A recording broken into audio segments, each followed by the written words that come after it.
ಕಬ್ಬು ಬೆಳೆಗಾರರು ಹೋರಾಟವನ್ನು ಮಾಡ್ತಾ ಇದ್ದಾರೆ. ನೀವು ಕೂಡ ಸಕ್ಕರೆ ಫ್ಯಾಕ್ಟರಿ ಓನರ್ ಇದ್ದೀರಿ. ಓನರ್ ಅಲ್ಲ, ನಮ್ಮ ಸಹಕಾರ ಕ್ಷೇತ್ರದಲ್ಲಿದೆ.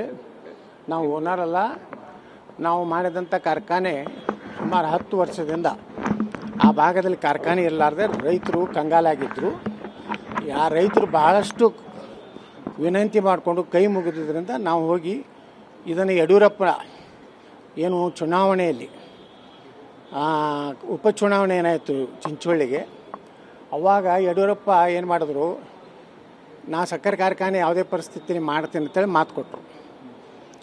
ನನ್ನ ಜೊತೆನೂ ಚರ್ಚೆ ಮಾಡಿದ್ರು, ಇಲ್ಲ ನೀನು ಹೇಳು ನಾವು ಮಾಡಿ ಕೊಡೋಣ ಅಂತ ಹೇಳಿದ್ರು. ಮುಂದೆ ಅಲ್ಲಿ ಡಾಕ್ಟರ್ ಅವಿನಾಶ್ ಜಾಧವ್ ಅವರ ಚುನಾವಣೆಯಲ್ಲಿ ನಾವು ಭರವಸೆ ಕೊಟ್ಟಿವಿ.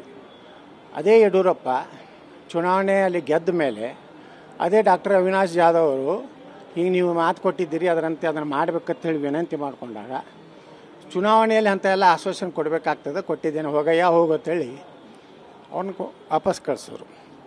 ಅವಾಗ ಅನಿವಾರ್ಯ ಬತ್ತು, ಇಷ್ಟು ರೈತರು ಇದು ಕಂಗಾಲಾಗ್ಯಾರ ಅಂದ್ರೆ ನಾವು ಮಾಡಬೇಕು ಅಂತೇಳಿ ನಾವು ಆಕ್ಷನ್ದಲ್ಲಿ ತೊಗೊಂಡು ನಾವು ಸಹಕಾರ ಕ್ಷೇತ್ರದಲ್ಲಿ ಮಾಡೀವಿ.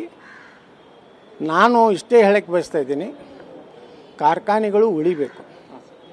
ಬರೇ ನಾವು ಅಷ್ಟು ಕೊಡಿ ಇಷ್ಟು ಕೊಡಿ ಅಂತ ಹೇಳಿ ಏನೋ ಯಾವುದೋ ಮಹಾಶಯರು ಮಹಾಪ್ರಭುಗಳು ಮತ್ತು ಮಹಾ ತತ್ವಜ್ಞಾನಿಗಳು ಮಹಾವಿಜ್ಞಾನಿಗಳು ಅಂತಾರಾಷ್ಟ್ರೀಯ ವಿಜ್ಞಾನಿಗಳು 14,500 ರೂಪಾಯಿ ಒಂದು ಟನ್ನಿಗೆ ಕಾರ್ಖಾನೆಗೆ ಬರ್ತದೆ ಅಂತ ಹೇಳ್ತಾರೆ. ಚರ್ಚೆ ಇದೆ. ನಮಗೇನೂ ಬೇಡ, 10,000 ರೂಪಾಯಿ ಅವರೇ ಇಟ್ಕೊಳ್ಳಿ, ನಮಗೆ ಕಬ್ಬಿನ ಬಿಲ್ ಅವರೇ ಕೊಡಲಿ, ಎಲ್ಲ ಕೊಡಲಿ. ನಮ್ಮ ಕಾರ್ಖಾನೆಗೆ ಬಾಡಿಗೆ ಒಂದು ಟನ್ನಿಗೆ 4,500 ಕೊಡಲಿ, ಸಾಕು. ಅವ್ರಿಗೇ ಇವತ್ತೇ ನಾನು ಆ ಕಾರ್ಖಾನೆಯನ್ನು ಹ್ಯಾಂಡ್ ಓವರ್ ಮಾಡ್ತೀನಿ. ಅವರೆಲ್ಲ ನಾವು ಹೆಂಗೆ ಆಸ್ತಿ ನಮ್ಮದೆಲ್ಲ ಬರೆದಿಟ್ಟು ಸಾಲ ತೊಗೊಂಡಿವಲ್ಲ, ಅವ್ರು ಯಾರ್ಯಾರು ಮಹಾನ್ ತತ್ವಜ್ಞಾನಿಗಳು, ಅರ್ಥಶಾಸ್ತ್ರಜ್ಞರು ಮತ್ತು ಜಗತ್ತಿನಾಗಿರ್ಲಾರಂತಹ ಒಂದು